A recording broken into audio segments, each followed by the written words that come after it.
Jadi iya, jadi satu wallet itu bisa dapat sekitar waktu itu ya, saat itu ya 20 sampai 40 juta rupiah hanya dari minting NFT. Satu Yes, NFT. satu wallet. Satu wallet ya. Ya kayak gitu. Ketika gua workshop di Semarang ada bapak-bapak yang nyamperin gua. Oh gitu. Jadi dia say thank you, terus dia cerita bahwa dia tuh keluarganya cukup dia kena PHK, istri anaknya bingung mau makan apa gitu ya, duit tinggal dikit. Dia lihat video gua, dia garap beberapa project airdrop yang free yang gua share. Oke. Dan beberapa ada yang cair, dari situ dia jadikan modal untuk bikin warung. Jadi bisa nyambung hidup lah istilahnya. Wah. Menurut gua airdrop itu bisa jadi life changing money, tapi again nggak semua orang berhasil ya. Sekali lagi disclaimer terakhir, semua yang kita bahas hari ini itu not financial advice. Teman-teman please do your own due diligence, do your own research. Hello guys, welcome back to Popin. Hari ini kita kedatangan seorang raja. Raja airdrop di Indonesia. Welcome Ko Yunpeto. Oke, halo semua. Tolong di garis bawahi pemulung. Oh iya. Saya tetap pemulung aja. Pemulung yang jadi raja. Iya. Panggilnya Yunpeto karena waktu itu dia share referral itu namanya Yunpeto. Apa kabar Idam? Baik. Iya. Welcome nih pertama kali ke kantor Pintu ya berarti? Iya. Seru ya ternyata ya. Konsepnya agak unik ya. Iya, Ada yang sambil kerja. Semua guys kita rata-rata ngomong gitu. Oh gitu. Iya. Ya agak neon-neon dikit terus tiba-tiba ada apa? Background gitu. Oh iya, betul. Tapi santai aja kita ngobrol hari ini. So teman-teman kita mau bahas banyak, tapi sebelum itu disclaimer dulu. Teman-teman semua yang kita bahas di sini itu sama sekali bukan not financial advice. Kita hanya berdiskusi, bertukar pikiran, opini pribadi. Buat teman-teman yang mau mendapatkan sesuatu atau dapetin sesuatu di sini, please do your own research. Setelahnya dan take careful financial responsible decisions gitu ya. So again, not financial advice. Ya, Okay? betul. Ya. Nah, tapi karena kita baru pertama kali nih ketemu lagi teman-teman Pintu di sini baru mungkin ada yang belum kenal sama Ko Yunpeto. Boleh gak bro perkenalkan diri, lagi sibuk apa hari-hari ini? Oke, ya kenalan dulu, aku Yunpeto ya teman-teman ya. Jadi aku content creator di crypto sejak tahun 2021 gitu.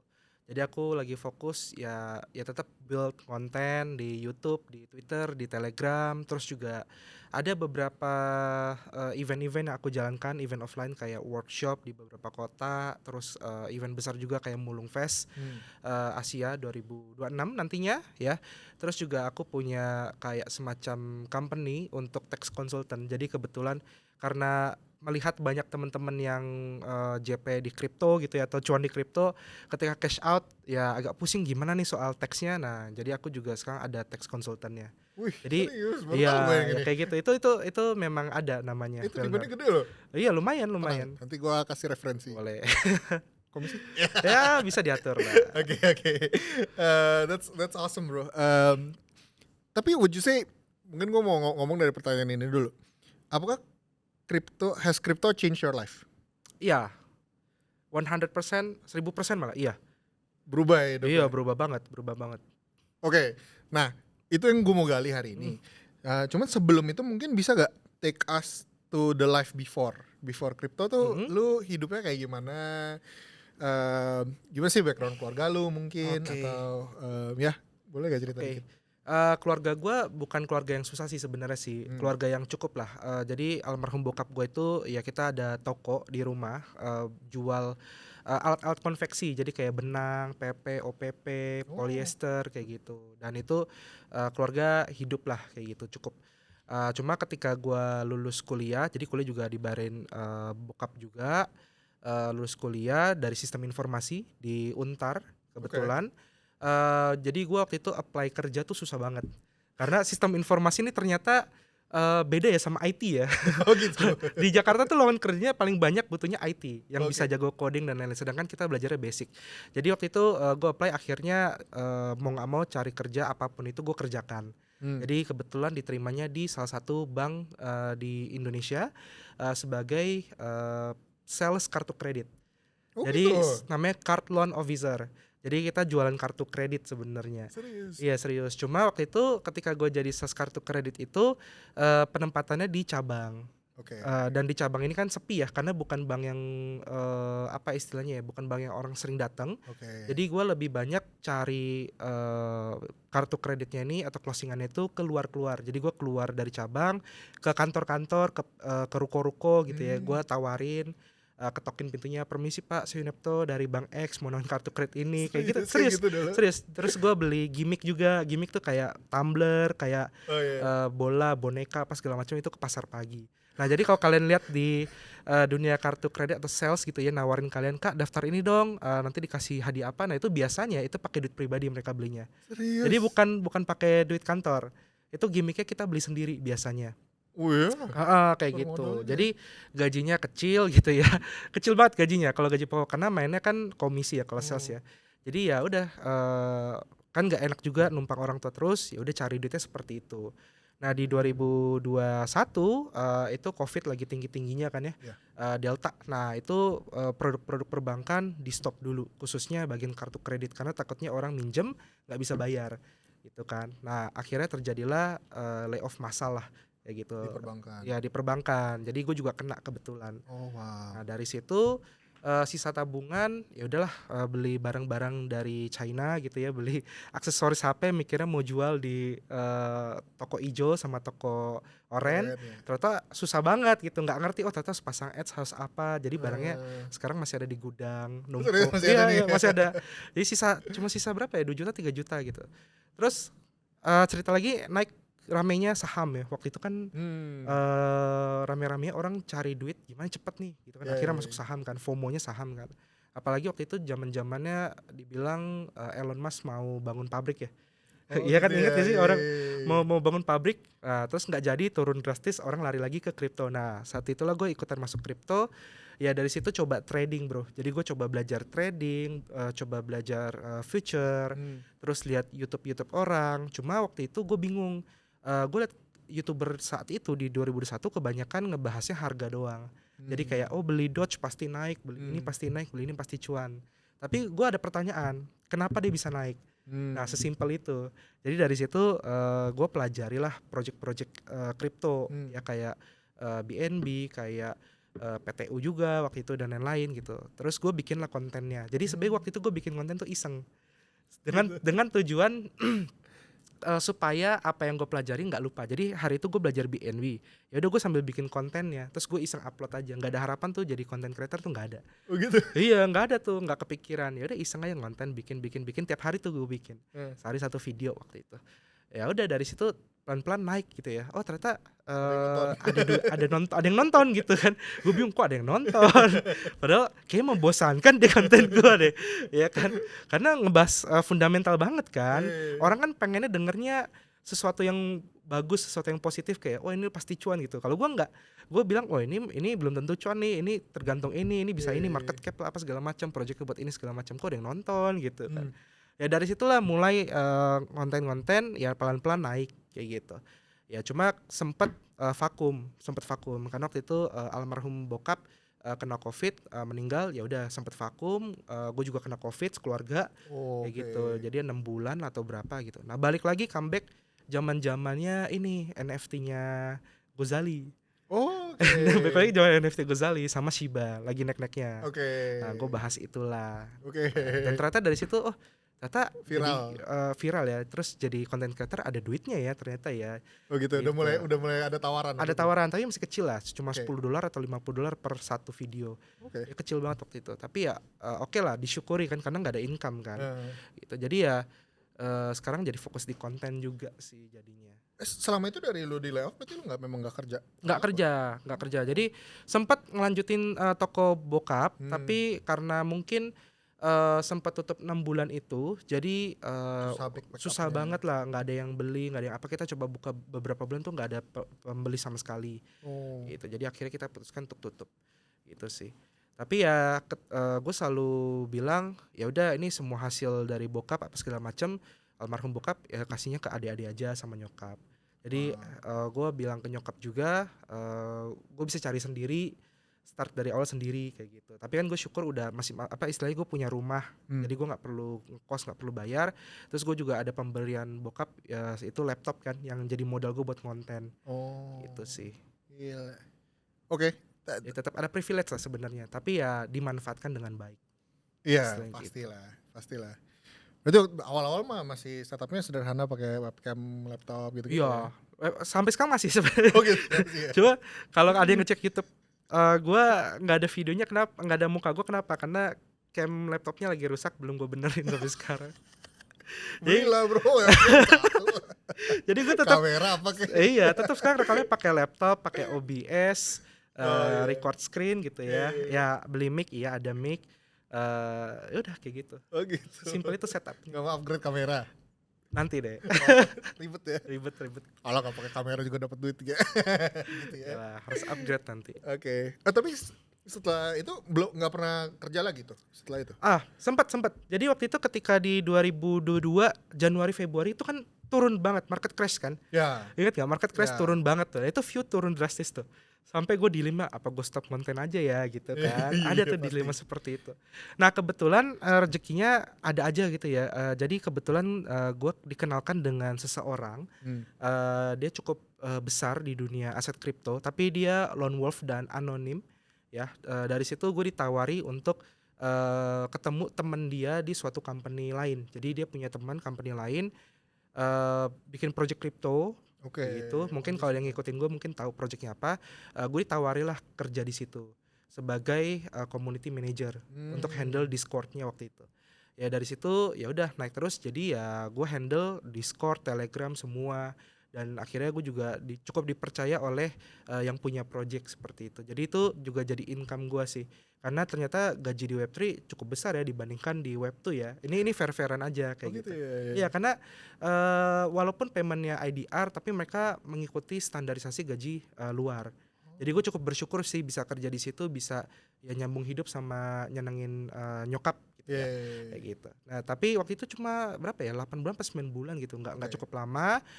After that tetap lanjut fokus konten, mulai naik lagi kan 2022 akhir, terus 2023 2024 tuh naik banget tuh 2024. Meledak awal-awal kan, apalagi airdrop yang cair waktu itu kebetulan kayak gitu. Jadi gue juga hoki juga, kebetulan dapat momentum aja sebenarnya. Karena di 2024 awal tuh banyak airdropan yang gue garap ketika orang ninggalin di bear market, orang nggak peduli, gue garap ya cairnya di 2024 awal itu Januari Februari itu. Oh gitu. Masuk ke situ. Jadi tapi turning point-nya buat lu itu di mana yang lu kayak kalau lu lihat ke belakang nih, turning point-nya tuh di mana sih momen turning point di hidup lu itu atau mulai berasa kayak momennya akselerasi gitu? Ya, akselerasi pertama itu ketika yang tadi yang bahas soal Shiba. Karena waktu itu kan Shiba QL sebelah yang besar itu kan JP dari Shiba gitu ya. Gue bahas Shiba itu apa. Habis itu gue bahas soal NFT Gozali, gimana caranya meminting atau membuat NFT kayak Gozali. Jadi gue bikin tutorial ke OpenSea-nya. Sebenarnya kayak gitu. Nah itu kan orang-orang penasaran kan, gue pengen coba nih bikin NFT juga nih. Ini 2022 kan? 2021 akhir. Iya. Nah, itu maksudnya turning point untuk tiba-tiba YouTube gue banyak yang follow ya, subscribe-nya naik drastis kayak gitu. Cuma memang itu belum jadi income. Itu jadi kayak nambah subscriber, nambah view. Tapi kan sempet turun yang tadi gue bilang kan. Ya turning point kedua itu adalah ya ketika gue lagi bingung mau nyari kerja lagi, ternyata tiba-tiba ditawari kerja Web3 tadi. Itu turning point yang kedua yang cukup drastis banget. Karena gue udah jujur aja saat itu gue nggak memusingkan kayak biaya hidup sih. Karena dengan gaji itu ya gue bisa, ya nyokap mau makan apa aja gue bisa gitu. Terserah dia, mama mau makan apa aja aku bisa bayarin gitu. Kayak gitu.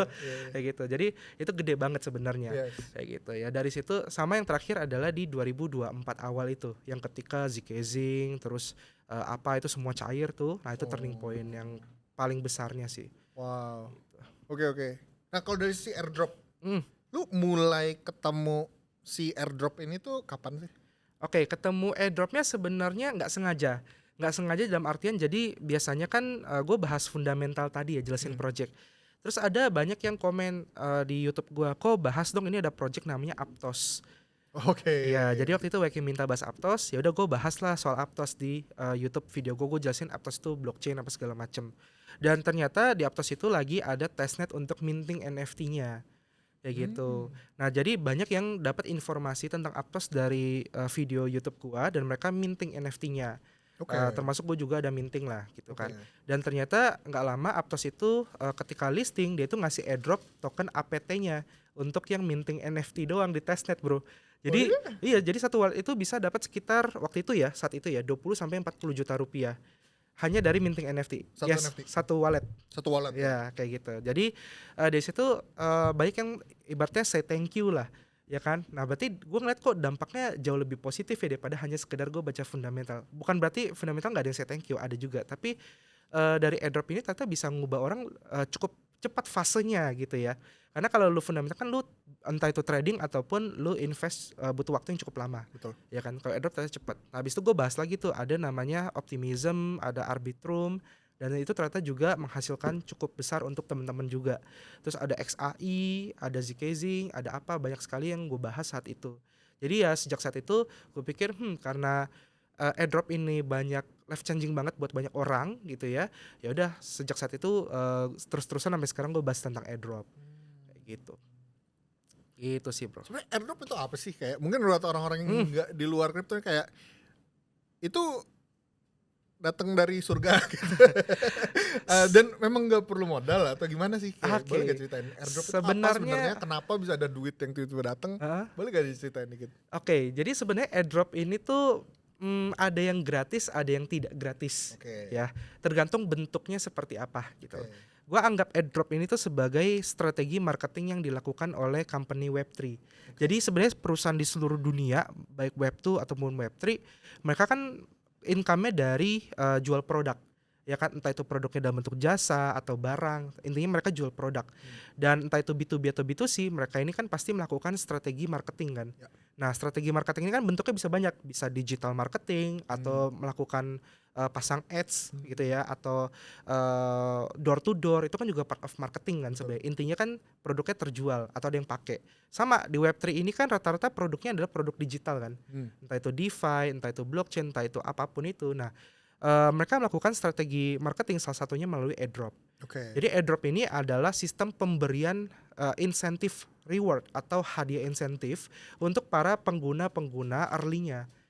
Tergantung kebutuhan dari company. Jadi misalnya kalau company-nya butuhnya adalah spread the awareness atau menginformasikan tentang projectnya, ya dia akan bikin kayak quest atau campaign kayak, oh lu bantu ya promosiin ini project atau produk gua, nanti gua kasih lu insentif reward. Seperti itu. Ada juga yang kalau tipenya kayak blockchain layer 2, biasanya ya kita diminta untuk explore dan terjun ke ekosistem media. Jadi kayak kita transaksi di ekosistem media, pakai di apps yang ada di blockchain-nya dia, berarti kan kita ngebantu menggunakan atau jadi user aktif di blockchain-nya dia kan. Seperti itu. Dan itu pakai modal. Jadi tergantung kebutuhan dari company-nya seperti apa, lalu kita interaksi di sana, kita istilahnya kayak entah itu freelance atau bekerja atau apapun itu ya, I don't know, tapi ya intinya kita interaksi, nanti kita diberikan incentivized reward seperti itu, bro.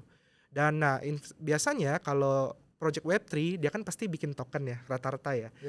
Token ini kan sebenarnya cetak dari angin istilahnya, ya kan. Dia pakai smart contract, tinggal enter, jadi misalnya ticker token UNEPTO, supply-nya 1 billion, ya kan, desimal sekian di blockchain base misalnya, enter langsung jadi tokennya, ya kan. Nah, tinggal dari tokenomics ini diatur, oh gue mau ngasih misalnya 10% untuk airdrop dia di fase 1, ya kan, ya udah dia tinggal ambil aja tuh token gratis, dia bagi-bagiin ke user yang sudah pakai base blockchain misalnya gitu ya, kita ambil contoh. Kayak kurang lebih seperti itu. Nah, terus harganya dari mana? Pertanyaan selanjutnya itu ya. Harganya dari mana? Kok kita bisa jual? Kok jadi duit? Ibaratnya gitu kan. Nah, harganya ini sebenarnya dari liquidity yang dimasukkan oleh developer. Jadi let's say ketika kita bikin token, kita mau token tersebut bisa diperdagangkan, kita harus taruh liquidity. Entah itu di centralized exchange ataupun decentralized exchange. Let's say misalnya di decentral, misalnya di Uniswap. Berarti gue masukin tuh misalnya base dengan Ethereum, gue jadikan LP gitu ya. Ketika itu masuk, orang bisa jual beli aset tersebut di Uniswap seperti itu. I see. Ketika sudah masuk LP itu kan semua orang bebas ya untuk memperdagangkan ya. Nah, ketika semua orang bebas memperdagangkan, nah itu udah tinggal masalah supply and demand. Siapa yang lebih kuat, siapa yang lebih besar. Itu yang akan menentukan harga. Kalau demandnya lebih besar daripada supply-nya, harga kan naik kan, cenderung kan. Right. Ya kan, harga naik ya kita cuan gitu ibaratnya. Betul. Kalau ternyata demandnya lebih kecil daripada supply-nya, harga turun, apalagi pada jualan, harga turun. Kayak gitu. Jadi itu yang menjadi profitnya kita nanti seperti itu. I see. Boleh gak ceritain ada airdrop yang benar-benar nggak pakai modal gak sih? Sebenarnya ada sih. Ya modalnya internet sama laptop atau gadget lah ya. Gitu-gitu. Itu ada. Contoh mungkin yang dulu pernah itu adalah XAI Games. Okay. Itu layer 3 Arbitrum, kita cuma main game sebenarnya. Main game ngumpulin skor atau poin. Nah itu dikasih token airdrop XAI waktu itu. Oh yeah. Dan itu lumayan hasilnya. Main game doang waktu itu. Yeah. Terus yang mungkin yang baru sekarang lagi meta-metanya Yeping ya orang bilang ya. Jadi kayak lu, karena itu berarti kan developernya butuh promosi di sosial media kan, awareness kan berarti kan. Nah itu berarti kita Yeping bahas soal projectnya atau keluar soal projectnya kita diberikan incentivize seperti itu. Ada juga yang AI misalnya. Jadi waktu itu ada AI big data. Jadi kayak kita ngasih data, sebenarnya kita aktif pakai browser atau apa, kita ngasih data. Lalu data itu nanti diberikan poinnya jadi token. Itu juga ada. Itu juga nggak pakai modal. Itu juga nggak pakai modal. Ya internet sama laptop again back to itu ya. Jadi sebenarnya banyak sih bentuknya sih. Tergantung kebutuhan dari developer tadi sebenarnya. Dan itu lumayan sebenarnya. Lumayan sih sebenarnya sih ya. untuk masyarakat Indonesia sih lumayan banget malah. Juta-jutaan. Iya, jadi sebenarnya kemarin ketika gua workshop di Semarang ada bapak-bapak yang nyamperin gua. Oh gitu. Jadi dia saya thank you, terus dia cerita bahwa dia tuh keluarganya cukup dia kena PHK, istri anaknya bingung mau makan apa gitu ya, duit tinggal dikit. Dia lihat video gua, dia garap beberapa project airdrop yang free yang gue share. Dan beberapa ada yang cair, dari situ dia jadikan modal untuk bikin warung. Jadi bisa nyambung hidup lah istilahnya. Jadi sebenarnya tinggal gimana cara kita kelola uangnya sih sebenarnya ya kan. Jadi menurut gue airdrop itu bisa jadi life changing money, tapi again nggak semua orang berhasil ya. Kenapa? Karena balik lagi namanya aset kripto itu, gue menganggap bahwa tiap orang tuh punya caranya sendiri atau marketnya sendiri untuk mendapatkan income, bro. Jadi ada teman-teman gue yang mungkin dia jagonya itu trading spot, ada yang jagonya trading future, ada yang jagonya trading meme coin, gitu kan. Ada yang jagonya flipping NFT. Jadi banyak cara untuk cari income di kripto, bukan berarti harus di airdrop. Jadi selalu gue bilang ke teman-teman adalah cobain semua cara. Kalian nyamannya di mana, kalian bisa konsisten dapat income-nya di mana, ya udah kalian fokus di situ. Ya gitu. Nggak perlu lihat ini orang ini dapat banyak dari sini, kita ikutin deh. Sebenarnya nggak perlu juga sih.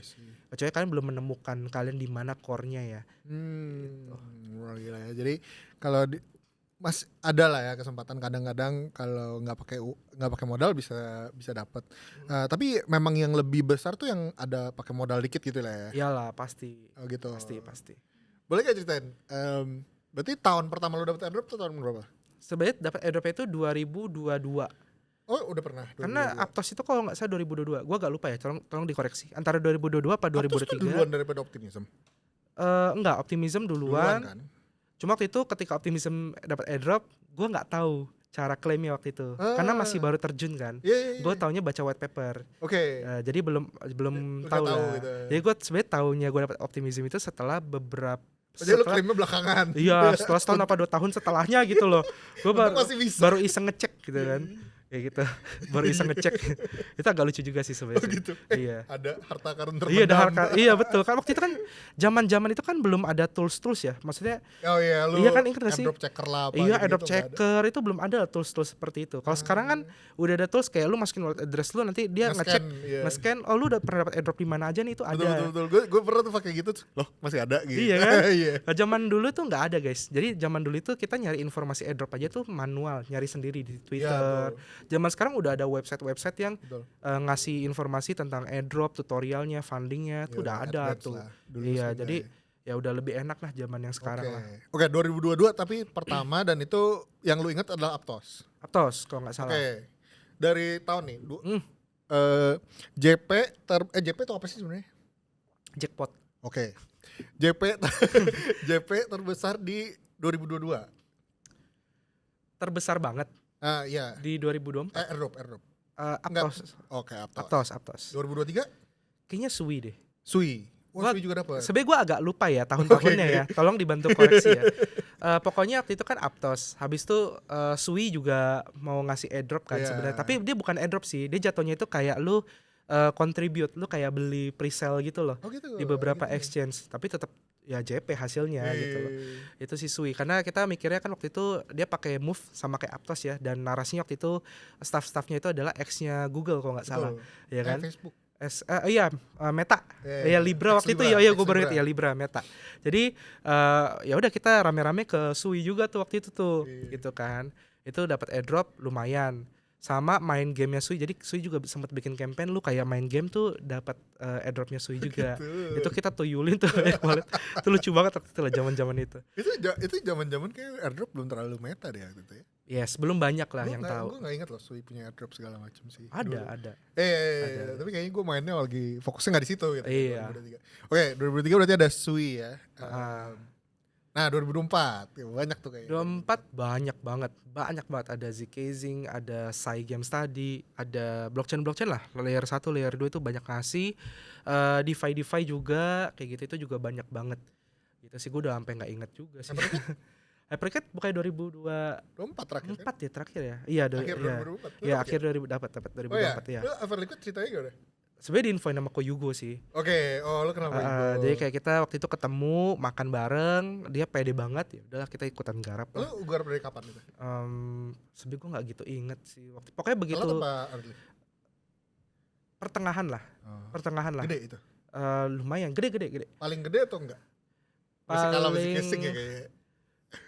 Kalau gue pribadi ya, jujur gedean ZK sih. Karena Oke. waktu itu gue nggak, jujur aja gue bukan trader. Ya. Jadi gue kayak takut-takutan gitu loh trading perps sih. Bener-bener kayak counter intuitif ya. Iya, gue kan nggak ngerti perps trading ya. Gue loss mulu. Jujur aja gue liquidate terus guys. Nggak bisa trading gue. Jadi gue takut-takutan waktu itu garap hyperliquid. Gue belum ngerti delta neutral waktu itu.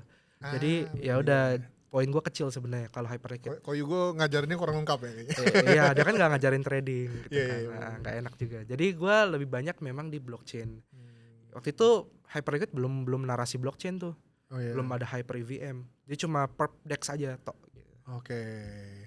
Oke. So kalau 2024 itu. Kalau 2025 udah ada yang JP belum? 25 Udah lah, ini udah Oktober. ada sih, ada kemarin ada Treehouse Finance, ada Falcon Finance, terus ada Aster. Aster tuh gue udah share 7 bulan sebelum dia listing. Oh iya? Iya, zaman Gue inget loh kayaknya. Iya. Cuma deposit BNB. Oh iya ya? Iya, waktu itu Aster, namanya Astereus. Sebelum jadi Aster Dex. Ini namanya Astereus. Waktu itu kerja simple. Kerjanya kayak dia belum kepikiran mau saingin hyperliquid ya, feeling gue waktu itu deh. pivot deh. Soalnya namanya Asterius bro. Jadi kita deposit BNB ke Asterius, terus dapat namanya ASBNB atau Asterius BNB waktu itu. LST, iya LST waktu itu. Jadi mungkin dia tujuan menjadi LST platform sebenarnya. Terus itu bisa kita restaking lagi ke kernel DAO namanya. Jadi LST di restake lagi. Iya, di stack lagi ke kernel DAO waktu itu. Terus kernelnya DAO-nya launching token namanya kernel itu listing di exchange kuning, sorry. Ya, harus disensor ya. Kuning. Terus tiba-tiba dia rebranding jadi Asterdex. Ya kan, gitu. Jadi waktu itu kita ngumpulin. Karena lu LST-in. Karena gue LST-in, karena deposit ngumpulin poin dari deposit BNB waktu itu. Wah. Itu lumayan juga berarti udah cukup early kan? Early, lumayan. Cuma gue agak kaget sih tiba-tiba di tweet boom gitu. Boomnya maksudnya bukan dari sebelum listing ya, setelah listing beberapa jam baru dia tweet kan sebenarnya kan. Lu belum jual kan itu? Sebagian udah gue jual. Sebagian udah jual karena gini, biasa kan gue sering ditanya ya. Koinnya kalau lu dapat airdrop lu jual atau enggak? Biasa gue ditanya gitu. Gue selalu bilang bahwa 99% gue jual, bro. Ya, betul. Kecuali 1% itu adalah yang memang gue yakin dari segi fundamental, utility dan ada reason-reasonnya lah. Ya. Kenapa gue harus nge-hold kayak gitu.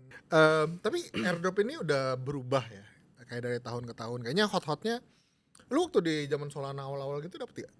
Solana dapat. Itu gede banget kan? Itu dapat.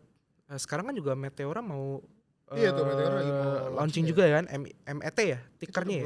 belum ada checker kan? Belum. Iya, soalnya gue belum cek juga sih. Masih ngumpulin poin. Apa ya? Monat nih lagi mau ya. Itu lagi Jadi, drama. aduh Ayo gimana ya? cerita, keluh kesahnya dong. Jujur Monat gue nggak garap sih bro. Oh, lu gak garap? Gue fair-fairan aja buat semua ya. Monat saya eligible, ranking paling atas. Gue nggak tahu kenapa gue bisa elik dan ranking paling atas. Jadi gue eliknya itu dari connect Twitter sama Discord. Oke. Jadi untuk Discord ya gue jarang banget gue nge-tweet soal Monat sebenarnya. Kalau Discord waktu itu memang kebetulan aja gue join awal banget terus dikasih role all access Oke. kayak gitu. Nah itu yang Itu mungkin yang gedenya ya. Yes. Terus ya udah gue iseng kemarin ngecek loh kok eligible dan dapatnya community call sih atau apa gitu. Pokoknya yang paling atas lah tiernya kayak gitu. Nah sebenarnya gue nggak garap sama sekali. Even test-testnya pun enggak gitu.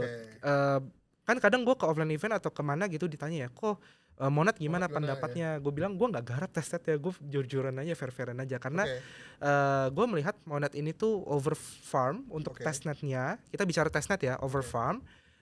Jadi yang garap itu kalau nggak salah waktu itu gue sempat ngecek ada berapa juta wallet, banyak banget. Nah gue selalu logikanya gini, namanya airdrop token itu kan fix ya, jumlahnya fix gitu kan. Dan ketika yang ngegarap itu banyak, berarti kan pilihan developer tuh ada ada tiga. Yang pertama adalah antara semua token ini dibagi ke semua orang, yang which is semua orang akan dapat jatahnya kecil, atau semua token ini dibagi ke beberapa orang doang. Misalnya 100.000 orang yang garap dibagi ke cuma 10.000 orang, gitu kan. Berarti kan 10.000 orang ini akan dapatnya tokennya banyak dan potensi ya JP lah ya, tapi sisanya tidak dapat, gitu kan.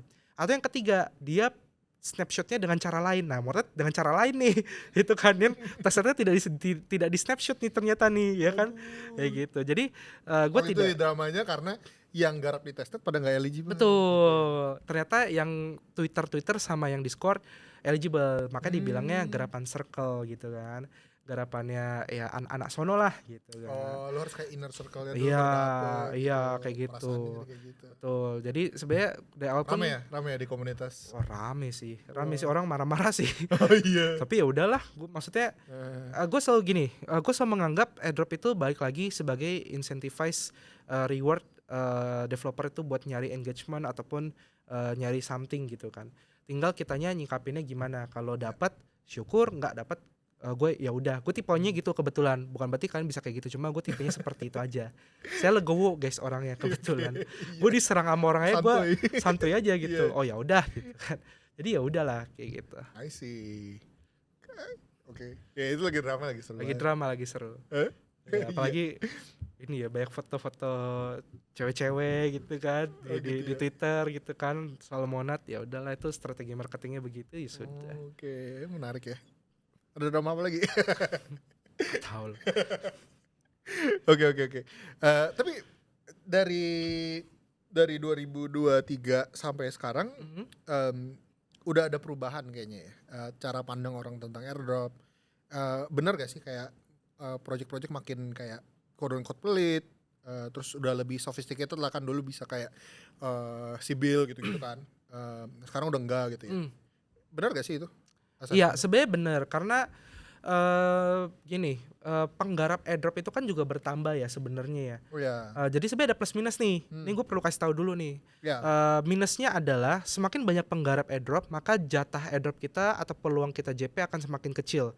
Itu iya. Karena kayak tadi gue bilang alokasi airdropnya itu fix, tapi yang garap airdrop makin banyak.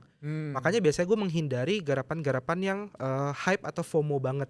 Dan gue biasa mengusahakan garap airdrop se-early mungkin.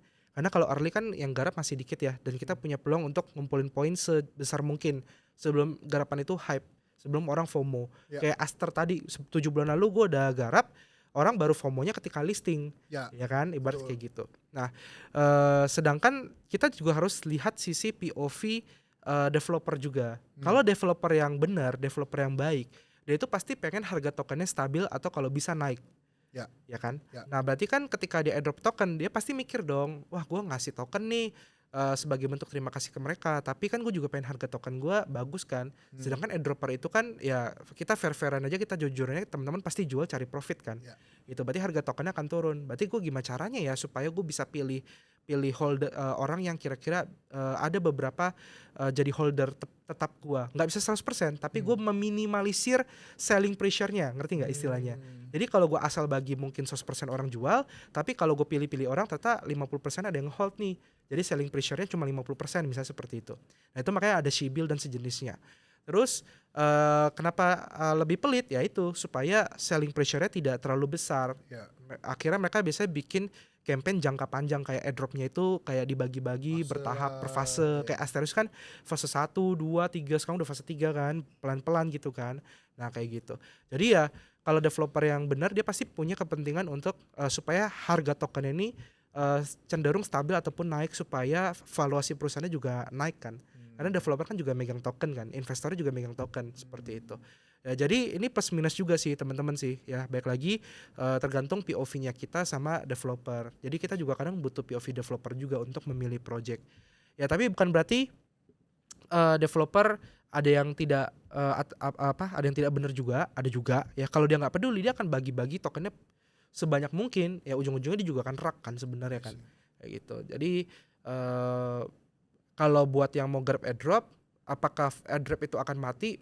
Kalau gue sih menganggap airdrop ini tidak akan pernah mati. Betul. Karena ini adalah part of marketing tadi gue bilang, tapi akan selalu berubah metanya, akan selalu berganti metanya.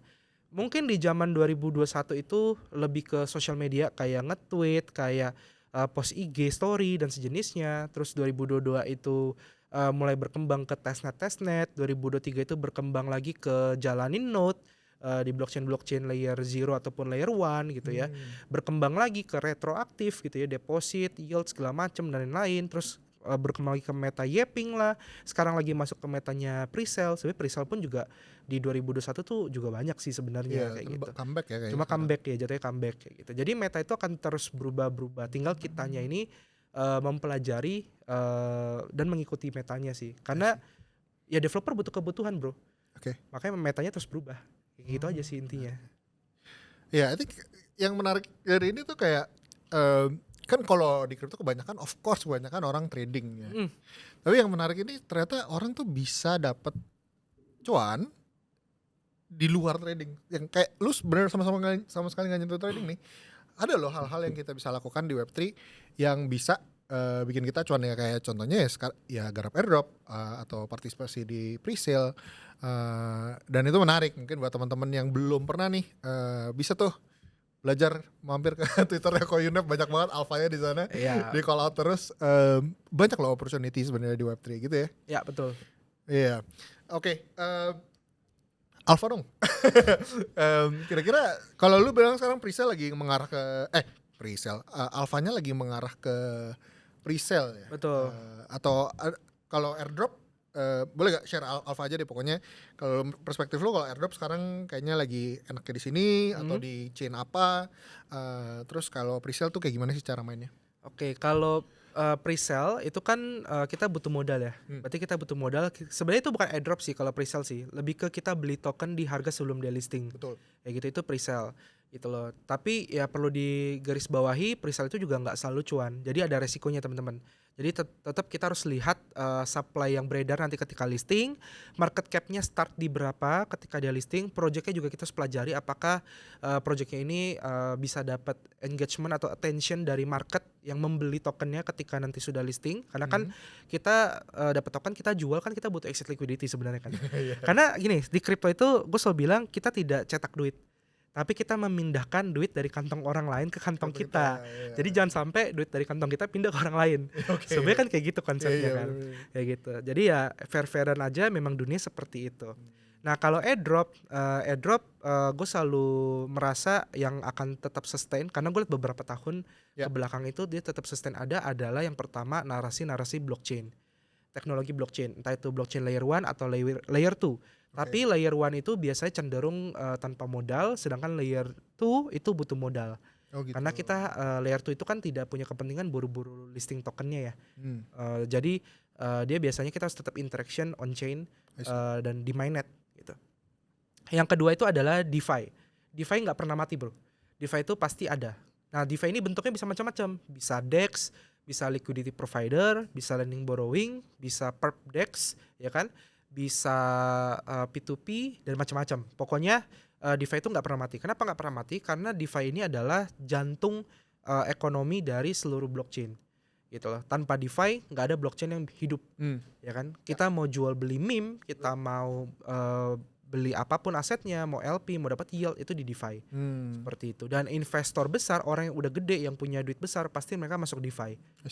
Itu udah pasti mereka masuk DeFi kayak gitu. Jadi teman-teman let's say nanti pada megang 100 miliar rupiah pun pasti sebagian masuk DeFi. Nggak mungkin kalian trading dengan uang sebesar itu juga. Full trading gitu kan. Yang ketiga adalah perkembangan dari AI. Gue masih melihat AI ini masih sangat berpeluang karena kita masih early stage banget sih. Kita lihat kecanggihan AI sekarang pun itu masih bagi gue early stage karena contoh let's say kayak ChatGPT dan sejenisnya kita kan baru sekedar ngobrol kan. Bayangkan kalau mungkin nanti AI itu bisa kita ajak ngobrol by suara gitu ya. Dia balas nyapa gitu ya, tapi dia balas nyapa itu pakai bahasa kita dan pakai aksen kita. Nah ini yang menarik karena even kita masyarakat Indonesia pun punya berbagai bahasa daerah, berbagai aksen yang berbeda-beda. Ya kan, orang pakai bahasa Indonesia di Jakarta sama bahasa Indonesia di Bandung, di Bali, di Semarang, Kalimantan pasti ngomongnya beda, aksennya beda gitu. Nah bayangkan kalau nanti AI-nya bisa kita ajak ngobrol, dia pakai aksen yang sama dengan kita, kan nyaman ngobrol kayak temen kan, ibaratnya kayak gitu. Dan masih banyak lagi yang bisa dikembangkan dari AI gitu. Ya terus selanjutnya SocialFi. SocialFi ini menarik banget karena selama ini kan kalau kita pakai sosial media kayak Twitter, kayak Facebook ya dan lain-lain, itu kan kita biasanya tidak dapat apa-apa selain kesenangan dari bersosialisasi. Nah bayangkan kalau SocialFi ini kita bisa sambil let's say jual produknya kita gitu ya.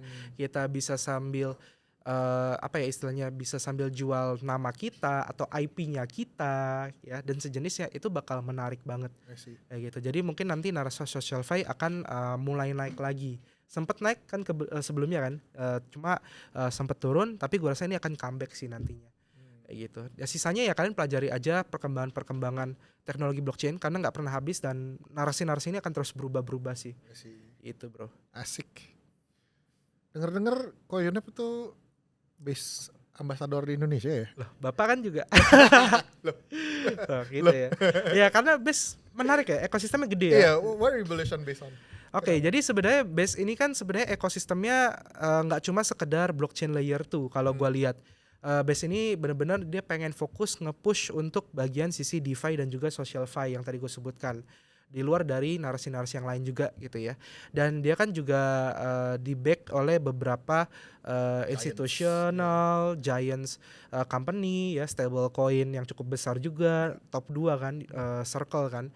Terus juga company exchange yang cukup besar juga gitu. Jadi kenapa gue tertarik untuk join sebagai ambassador di Indonesianya untuk base seperti itu. Iya, I think kalau in terms of EVM layer 2, I think buat gue ya memang base is probably the place to build. Yep, ya. Tuh. Iya kayak ekosistemnya kuat banget. Kuat dan Solidity kan lebih mudah sebenarnya lebih mudah diserap ya oleh teman-teman ya kalau yang pengen nge-build project gitu ya. Bukannya berarti Solana jelek, enggak juga. Cuma memang gue ngobrol dengan banyak teman-teman dengan bahasa pemrograman, ada yang Move kan di Sui gitu. Terus Rush di Solana, Solidity di EVM, ya paling gampang adalah Solidity-nya EVM, yaitu ya bisa di Ethereum Network, bisa di Base Network. Ya terus juga banyak grants juga ya kan untuk ngebantu builder buat teman-teman yang pengen build startup juga, build projectnya gitu, mengharumkan nama Indonesia juga, ya bisa nanti kontak kita misalnya buat kita bantu, kali aja bisa tembus ke grantnya gitu kan. Jadi ya kita pengen lah teman-teman juga berkembang ya kan di Indonesia ini, nggak cuma sekedar aset yang bertambah, tapi ya punya legasi atau sesuatu yang bisa ditinggalkan untuk masyarakat kita, kan itu keren banget kan. Yeah, that's true.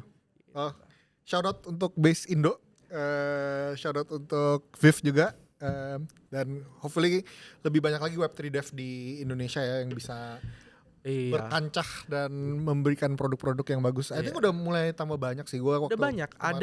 Ada game Kuga ya kan, ada AI, MWX gitu. Terus ada banyak banget aset-aset lain kayak real world asset dan lain-lain tuh Narsi juga. RWA juga lagi mulai naik juga sih ya kalau kita lihat ya. Tapi ya RWA ini juga teman-teman harus hati-hati sih, harus diperhatikan validasi bukti kepemilikan itu seperti apa. Kan ada tuh RWA properti misalnya, ya kan. Kalau propertinya naik atau disewakan bagi hasil, sistemnya seperti itu kan. Ya itu kita harus lihat juga tuh nanti apakah bisa divalidasi bukti kepemilikan dari properti tersebut. Atau RWA-nya adalah bisnis, itu juga kemarin ada tuh RWA yang bisnis kan. Dengan salah satu F&B yang cukup terkenal di Indonesia, itu juga kita harus bisa lihat validasinya apakah benar-benar memang fund yang kita gunakan itu ditujukan untuk pembangunan bisnis tersebut. Ya. Kayak gitu. Ya itu penting banget lah. I see. Wah, mantap, banyak banget alfanya nih guys. Gendut kita sama alfa. Oke, terakhir deh. Beberapa pertanyaan terakhir. Portofolionya Koyunepto sekarang lagi kayak gimana nih? Kalau portfolio, gue tetap banyakan nomor satunya pasti Bitcoin. Ujung-ujungnya Bitcoin. Oke. Karena semua company, even company ya, semua company Web3 di dunia, mereka tuh walaupun punya token, ujung-ujungnya mereka kan exit-nya taruh di Bitcoin gitu loh. Sesimpel itu.